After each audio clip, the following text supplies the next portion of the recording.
रेवत राम डांगा को लेकर कभी प्यार और कभी नोटिस की मार। भारतीय जनता पार्टी रेवत राम डांगा को लेकर क्या तय कर रही है, ये अब तक किसी को भी स्पष्ट नहीं हो पाया है। प्रदेश अध्यक्ष ने कहा कि अनुशासन समिति को भेजा क्योंकि संतुष्ट नहीं थे। अनुशासन समिति बोली पक्ष रखने का मौका मिलना चाहिए, दूसरा नोटिस जारी किया है। अध्यक्ष ने मंशा जाहिर की तो हमने दूसरा नोटिस जारी कर दिया। दूसरा नोटिस जारी होने के बाद में प्रदेश अध्यक्ष से फिर सवाल किया गया तो प्रदेश अध्यक्ष साल के पहले दिन मीडिया से बात करते हुए बोले कि इस देश में तो कसाब को भी न्याय की व्यवस्था है, तो उनके लिए क्यों नहीं। कसाब से मुकाबला कर गए। बोले कि वो स्टिंग जो था वो एक नाटक था, उसके अंदर कोई एमओयू नहीं होने वाला था, कोई पैसे नहीं आने वाले थे, लेकिन जिसने भी स्टिंग किया उसने समाज में बाकी विधायकों के अंदर डर पैदा किया कि गलत करेंगे तो ये हो जाएगा। जो भी है, लेकिन रेवत राम डांगा की बात की जाए, प्रदेश अध्यक्ष ने 1 जनवरी 2026 को मीडिया से बात करते हुए रेवत राम डांगा की तुलना कसाब के साथ में कर दी। हालांकि प्रदेश अध्यक्ष ये नहीं कहना चाह रहे होंगे, उनकी मंशा ये नहीं रही होगी, पर प्रदेश अध्यक्ष ने कहा कि कसाब को भी न्याय की व्यवस्था मिली है, उनको क्यों नहीं। भाजपा रेवत राम डांगा को लेकर क्या सोच रही है, क्या स्टैंड है, क्या इनके मन में चल रहा है, ये अब तक स्पष्ट नहीं हो पा रहा है। आपको एक पहलू से और वाकिफ कराते हैं। आपको याद होगा प्रदेश अध्यक्ष मदन राठौड़ ने तीखा प्रतिक्रिया दी थी। उन्होंने कहा था ये बर्दाश्त नहीं होगा, अनुशासन समिति को भेज दिया है क्योंकि मैं संतुष्ट नहीं हूं उनके जवाब से। इसके बाद में जयपुर नहीं, जयपुर से लगभग 300 किलोमीटर दूर कहीं कुछ घटा, जिसका प्रभाव यहाँ तक जयपुर तक, प्रदेश की राजधानी और प्रदेश मुख्यालय तक देखने को मिला। घटा क्या? घटा ये कि रेवत राम डांगा केंद्रीय मंत्री गजेंद्र सिंह शेखावत से मिलने पहुंचे। चुनिंदा लोगों के बीच में वो मिलने पहुंचे थे।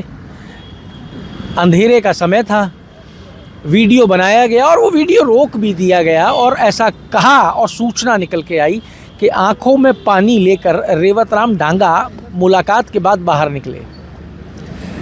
बीकानेर में एक निजी चैनल को इंटरव्यू देते हुए केंद्रीय मंत्री गजेंद्र सिंह शेखावत से जब ये सवाल किया गया तो उन्होंने कहा कि पार्टी के कार्यकर्ता हैं वो रेवत राम डांगा, उनको मिलके सबने चुनाव लड़ाया और किसी कार्यकर्ता की किसी जानबूझ के की गई हरकत या अनजाने में की गई हरकत से अगर पार्टी को नुकसान होता है तो उसका खामियाजा भुगतना पड़ेगा। उन्होंने कहा कि रेवत राम डांगा मुझसे मिले थे, इस चीज़ को लेकर मिले थे, उनके मन के अंदर इस बात का दर्द था। उन्होंने कहा कि मुझसे चाहे भोलेपन में चाहे अनजाने में ये गलती हुई है तो पार्टी का नुकसान तो हुआ है, उसके लिए मैं माफ़ी चाहता हूँ। आंखों में पानी लेकर निकले, ये केंद्रीय मंत्री गजेंद्र सिंह शेखावत ने माना। जब ये इंटरव्यू बाहर आया तो उसके बाद में यहाँ पे कुछ देखने को मिला, यानी कि मेरे पीछे भारतीय जनता पार्टी प्रदेश मुख्यालय में यहाँ क्या देखने को मिला? यहाँ देखने को मिला कि जो सख्त थे वो एकदम से नर्म हो गए और रुख में आ गया, कहना शुरू कर दिया कि वो स्टिंग एक नाटक था, न्याय मिलना चाहिए, न्याय से महरूम नहीं रह जाना चाहिए, न्याय जरूर होना चाहिए। अनुशासन समिति ने भी सख्त रुख नहीं रखा, नरम रुख रखते हुए कहा दूसरा नोटिस देंगे, बेकसूर है तो नोटिस जवाब आते ही यहीं ख़त्म कर देंगे।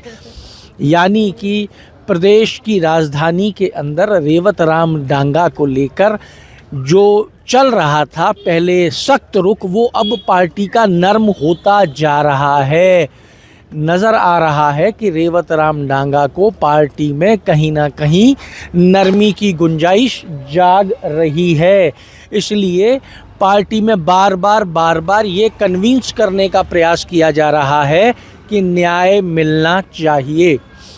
पार्टी अध्यक्ष ने रेवत राम डांगा और कसाब की जो तुलना की है, उस पे पार्टी अध्यक्ष की मंशा क्या रही होगी, उस समय मन में क्या चल रहा था, ये तो प्रदेश अध्यक्ष ही कह सकते हैं।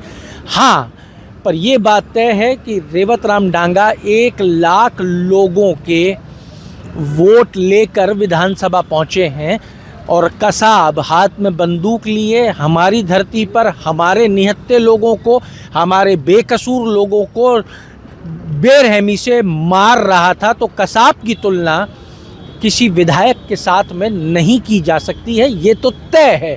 अब इस पर प्रदेश अध्यक्ष के मुंह से निकल गया, वो कहना कुछ और चाह रहे थे, या प्रदेश अध्यक्ष को ये लगता है कि जिस तरीके से बेरहमी से कसाब ने निहत्तों पे गोली चलाई, वैसे ही रेवतराम डांगा ने भी उन सैकड़ों लोगों का विश्वास तोड़ दिया है।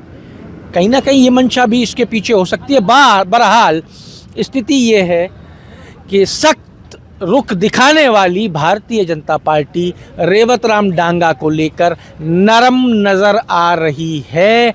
गजेंद्र सिंह शेखावत से मुलाकात हुई, असर जयपुर में नज़र आया, और कहीं ना कहीं इन दोनों मुलाकात और दोनों पहलुओं के बीच में भाजपा में जो रह रहे कि गुटबाजी की चर्चाएं आती हैं, वो गुटबाजी की चर्चाएं भी निकल के आईं कि कैसे कोई और इसमें बाजी मार ले जाए, ये बाजी तो मुझे ही मारनी है।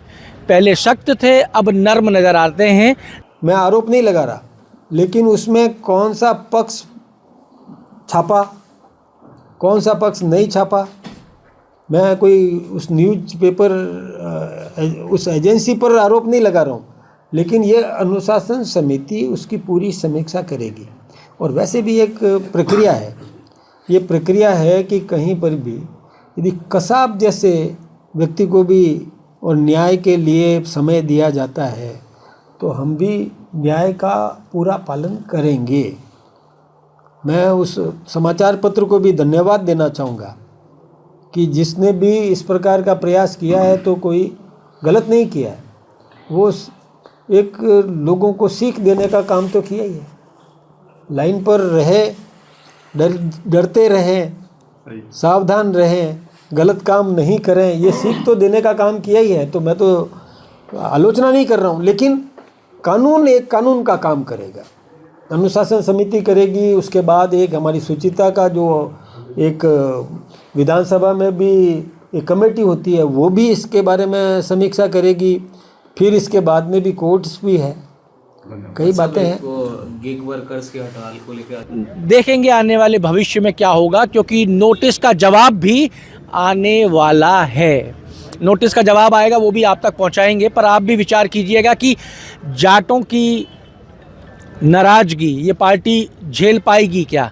क्या रेवतराम डांगा के ऊपर कोई सख्त फैसला करके पार्टी पुनः अपनी किरकिरी कराएगी क्या? ये आप भी विचार कीजिए और हमें कमेंट करके बताइएगा। तो जुड़े रहिए हमारे साथ। अमर उजाला के लिए जयपुर से मैं आशीष। आपके राज्य की खबरें, आपके शहर की खबरें सबसे पहले जानने के लिए देखते रहें अमर उजाला। चैनल को सब्सक्राइब जरूर कर लें और पाएं हर अपडेट।